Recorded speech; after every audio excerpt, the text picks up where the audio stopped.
এবারে তুমি চলে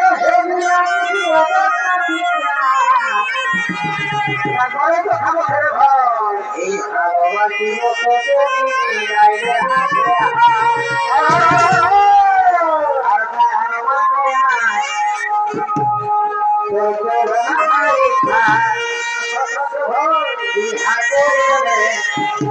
আমি থাকিব আমার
এই আমার সঙ্গে এত বড় বিহার ছাড়িয়ে নিয়ে যাওয়ার কোনো রাস্তা নাই।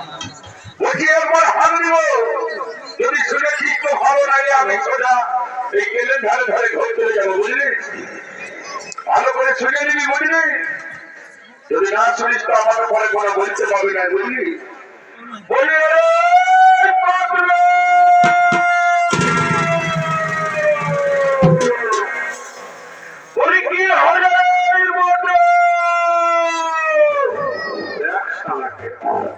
এইদিকে যায়নি বলছে কি হলে মধু কি বলে গাঁজা মহিলা খাইনি বিয়া করতে যাবেই বেঁচে বিয়া করবো গাঁজা পাশিরা বলছে যে কি হলে রে মধু ওই ঘর দিকে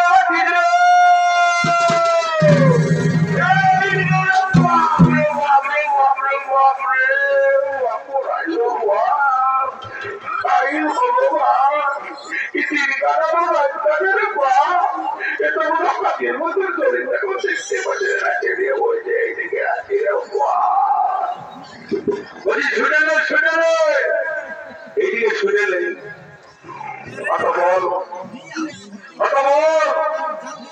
বলছি কি সারা রাত তো বিহা ঘরটা বেড়াই গেল, একটা বিহা গীত হইল কঠিন হইল।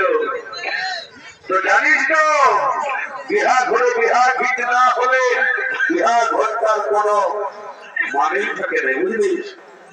তো তুই দেখেছিস এই রাইডির গায়ের একটা বহি আছে, সাদা শাড়ি পরে আছে, ও জমে ভালো ভালো বিহা গীত গায়, জানিস তো? কেন আমাকে একবার দেখবো যদি পাই তো তাহলে তুই একটা বিহা গীত গা ফেলবো আর আনন্দ ফুর্তি করে ঘর দিকে চলে যাবো, বুঝলি?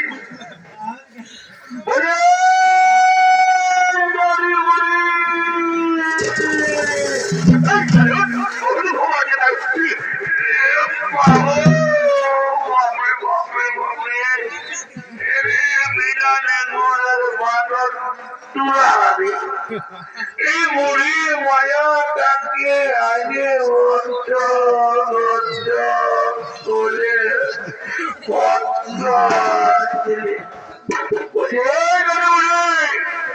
শুনেলে শুনেলে শুনেলে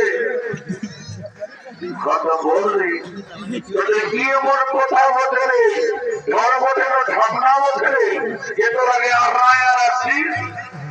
বলছি কি বলছি এত বড় যে বিহা ঘরটা পয়রাই দিল তুই দু একটা বিহা গীত গাইছিল না? আরে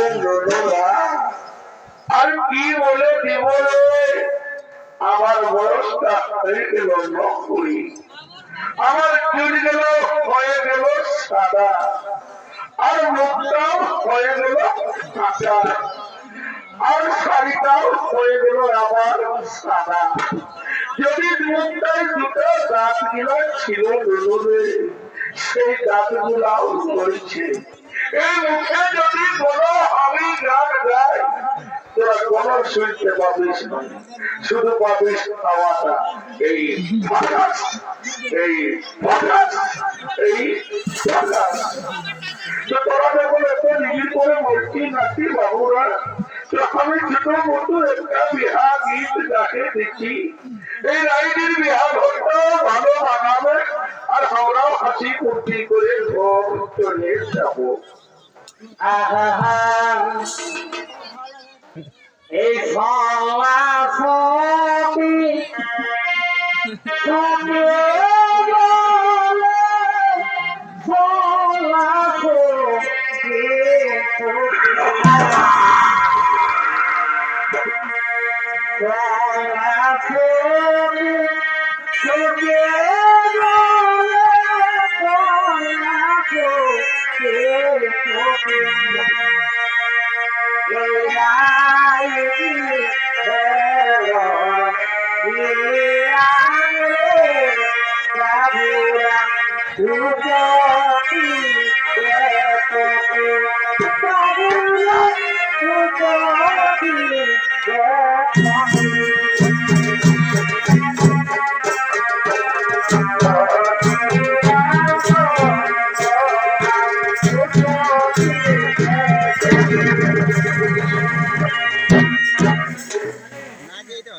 এই গানটাই না আমাদের কোনো দিকে না নাচতে খুলে যেটুকু না ভাবতে খাইতে খুলে যেটুকু। একটা ভালো দেখে জমতে গেছে ঘর থেকে এই যাই নাচে ঘুরাই উড়া